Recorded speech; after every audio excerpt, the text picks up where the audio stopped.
Bismillahirrahmanirrahim. Assalamualaikum warahmatullahi wabarakatuh. Alhamdulillahirabbil alamin wassalatu wassalamu ala asyrafil anbiya wal mursalin wa ala alihi wa sahbihi ajmain. Amma ba'du.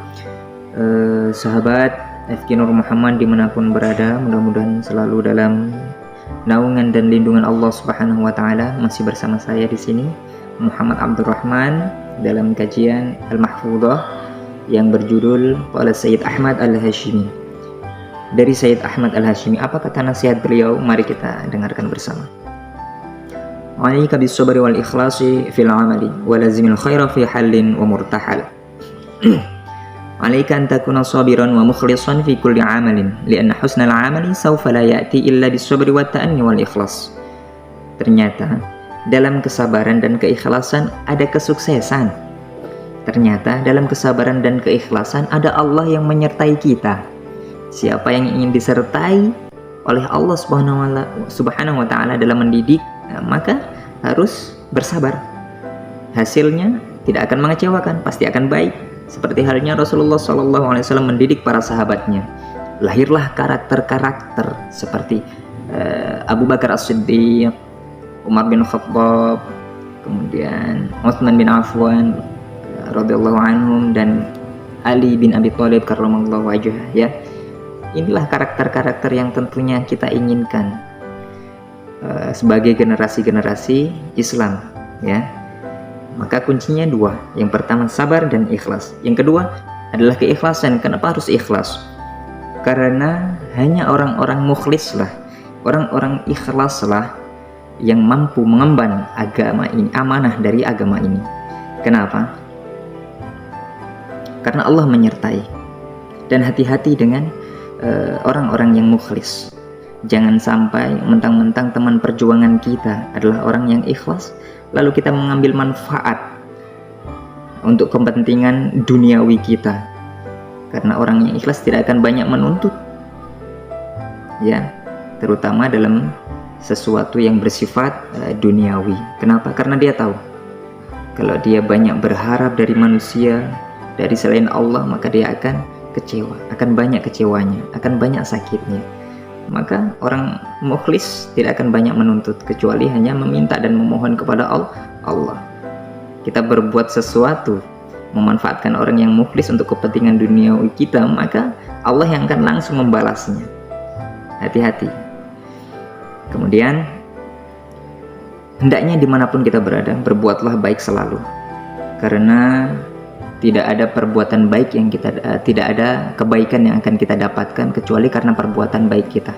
Tidak ada keburukan yang akan kita dapatkan kecuali karena perbuatan-perbuatan buruk kita juga. Ya, sebesar biji zarah pun akan kita terima balasannya. Kemudian kebaikan inilah kunci kesuksesan. Mengapa? Karena Allah menyukai banget orang-orang yang senantiasa berbuat baik karena Allah Subhanahu wa taala. Siapa yang tidak suka dengan kebaikan? Semua orang suka kebaikan. Tapi tidak semua orang suka berbuat baik, ya. Semua orang suka dengan kebaikan, tapi tidak semua orang bisa berbuat baik. Maksudnya mau berbuat baik, tidak mau kebaikannya, tapi sulit untuk senantiasa berbuat baik. Maka marilah berbuat baik untuk mencapai kesuksesan. Apa itu kesuksesan? Kesuksesan adalah ridha Allah Subhanahu wa taala. Kemudian wajani bisyarra wa'lam anna sahibahu la budda yujzahu fi sahlin wa fi jabal. Wa dhiddu dhalika fa'alika an tabta'ida 'ani syarri haitsu ma kunta li anna 'amila syarri sawfa yanalu jazaa amalihi wa la yastati'u ay yafirra min 'aqibati syarrihi hatta walau ikhtafa fil ardi aw fil jibal. Ternyata apa nasihat selanjutnya? Kita hendaklah menjauhi perbuatan yang keji, yang buruk, yang tidak bermanfaat, perbuatan yang sia-sia, nongkrong yang tidak ada faedahnya, ngobrol sana ngobrol sini tanpa suatu arah dan tujuan yang jelas, tinggalkan. Allah tidak menyukai ini. Termasuk Sekarang ini kan banyak sekali anak-anak digandrungi oleh yang namanya game. Seakan-akan game ini sesuatu yang wow kalau menghasilkan uang, ya kan, menjual akunnya dan lain-lain.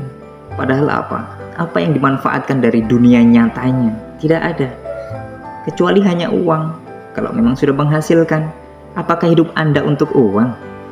Kan tidak. Nah, generasi seperti inilah yang sekarang sangat merajalela. Dimanapun berada pasti ada dia. Generasi apa? Gamers. Wa idza faragta fansab. Apabila kita sedang dalam keadaan waktu luang, maka sibukkanlah diri dalam kebaikan. Karena kalau tidak, akan ada setan yang menghampiri kita kemudian menyibukkan kita kepada keburukan. Tapi sekarang sudah nyata-nyata, ya. Bahkan kita sudah menganggap wajar dan hal yang lumrah di dalam rumah kita. Bahkan anak-anak main games sehingga waktunya banyak sekali dia curahkan untuk main game olahraga jari, kemudian main TikTok. Nah, ini sesuatu yang belum saatnya, kecuali bagi teman-teman yang punya misi dakwah di dalam TikTok mungkin, maka akan diisi dengan hal-hal yang bermanfaat. Namun kalau mereka anak-anak yang masih belum punya bekal tentang agama, maka isinya apa ya, joget sana joget sini. Ini miris sekali, umbar aurat, menghilangkan rasa malu sejak dini, sehingga ketika sudah dewasa, masya Allah, jadi anak yang na'udzubillah min dzalik.